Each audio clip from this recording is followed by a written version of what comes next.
A e dini se një shqiptar I lashtë, një lufttar nga fiset ilire, ka luftuar krah për krah me Aleksandrin e Madh, njeriun që pushtoi botën?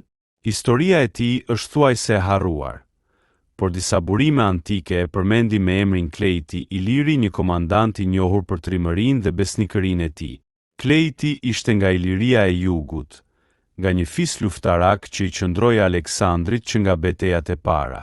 Thuhet se në betejën e Granikut, ai shpëtoi vetë Aleksandrin, duke vrarë një general pers që ishte gati ta godiste mbretin Maqedon me shpatë. Aleksandri e quajti shpata e Ilirisë dhe e mbajti gjithmonë pranë, por jeta e tyre mori një kthes tragjike. Në një darkë të njohur historike, pas fitores në Indi, Klejti dhe Aleksandri patën një debat të ashpër. Klejti, krenar për origjinën e tij, I kujtoi mbretit: "Mos harro, Aleksandër, kush ishim ne para teje." Ai u vra atë natë, por emri I tij mbeti përjetë si shqiptari që nuk ju përkul as mbretit më të madh të botës.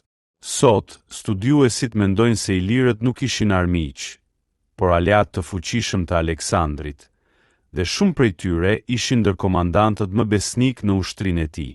Dhe mes tyre qëndron Klejti, luftëtari I ilir që mbrojti mbretin, por kur nuk harroi prej nga vinte.